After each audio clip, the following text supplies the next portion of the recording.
Hello बच्चों, तो आज हम कुछ ऐसा सीखने जा रहे हैं जो आपके लिए 11th में तो इम्पोर्टेंट है ही है, साथ साथ में 12th में भी इम्पोर्टेंट है। और 12th में क्या बोले, पूरी लाइफ के लिए भी इम्पोर्टेंट है। जैसे कि हम आपसे अगर बोलें कि आप एक नंबर कोई लिख दीजिए, जैसे फॉर एग्जांपल 25। 25 लिख दिया आपने, मैं बोला 2500 लिख दीजिए, आपने डबल जीरो लगाया। मैंने बोला 25,000 कर दीजिए, ठीक है।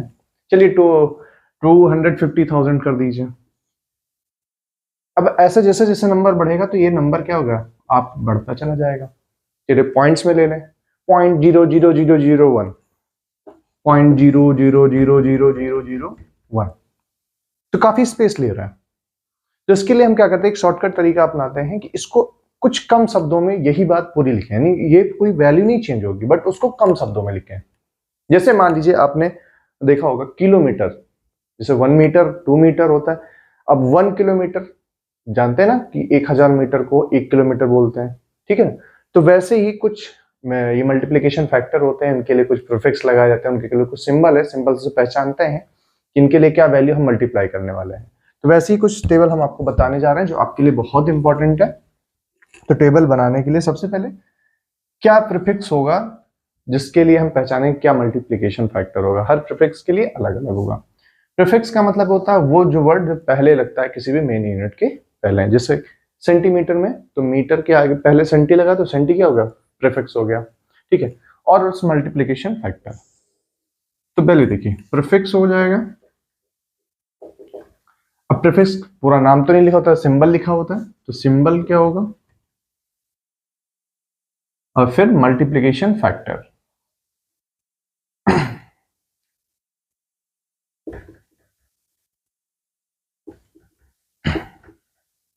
पहले हम छोटी यूनिट के लिए देखें, दशमलव के लिए। तो सबसे पहले होता है डेसी। डेसी के लिए स्मॉल लेटर डी यूज होता है सिंबल के लिए, जिसका मल्टीप्लिकेशन फैक्टर 10⁻⁻1 होता है, यानी 0.1 होता है। 0.1 के लिए डेसी वर्ड यूज करते हैं। अच्छा ये ध्यान रहे, जहां पे प्रीफिक्स का सिंबल स्मॉल लेटर में है, यानी आप इतना समझ रहिए कि वो 10⁻⁻ में मल्टीप्लिकेशन फैक्टर होगा, और जहां कैपिटल लेटर आएगा यानी पॉजिटिव के लिए यूज होगा। तो अगला है डेसी के बाद सेंटी। सेंटी के लिए सी यूज होता है और 10⁻⁻2। फिर आता है मिली, स्मॉल एम यूज होता है 10⁻⁻3। फिर आता है माइक्रो, जिसमें म्यू लेटर यूज होता है और 10⁻⁻6 मल्टीप्लिकेशन फैक्टर होता है। फिर आता है नैनो, जिसमें स्मॉल एन यूज होता है और 10⁻⁻9 मल्टीप्लिकेशन फैक्टर होता है।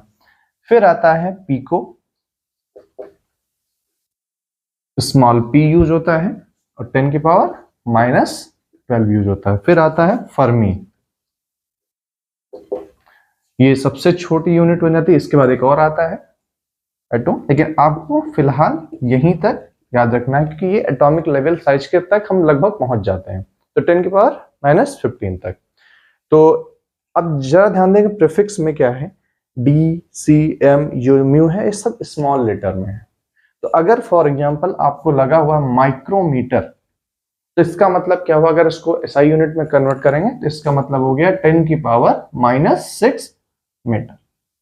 ये जो प्रीफिक्स है उसके लिए मल्टीप्लिकेशन फैक्टर ये कर देंगे। जैसे कि नैनो है, नैनोमीटर है, तो 10⁻�9 इंटू 1 मीटर, ठीक है। ये प्रीफिक्स होता है। ये तो बात हो गई जो हम छोटी यूनिट की बात करते हैं।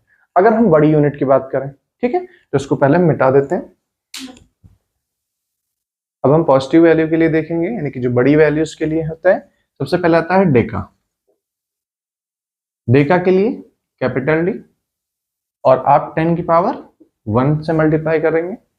फिर आता है हेक्टो, उसके लिए कैपिटल एच और 10⁻2। फिर आता है किलो, के 10⁻3। फिर आता है mega, capital M 10⁻6 multiplication factor हो जाता है। मेगा के बाद गीगा, कैपिटल जी 10⁻9। फिर आता है टेरा, टी एंड 10⁻12। फिर आता है पेटा,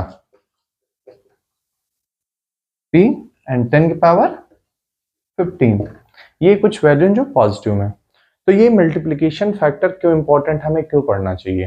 देखिए, जब भी आप 11th की बात करें या 12th की बात करें, बहुत सारी क्वांटिटीज हो सकती है। जब हम मेजरमेंट करते हैं, कैलकुलेशन करते हैं किसी भी टाइप के, चाहे प्रैक्टिकल हो या फिर कोई न्यूमेरिकल सॉल्व करते हैं, तो हमेशा ये सारी आपको यूनिट में मिली जाती हैं। जैसे सेंटीमीटर हो गया, माइक्रोमीटर हो गया, पिको फैरेड हो गया, ठीक है, फर्मी मीटर हो गया। किसी भी एक्सपेरिमेंट में आप ये जाएंगे तो सेंटीमीटर हो गया, मीटर हो गया, तो इसमें कन्वर्जन की जरूरत पड़ती ही है। तो ये बहुत इंपॉर्टेंट हो जाता है और इससे आपको बड़ी मदद हो जाएगी। Okay, thank you.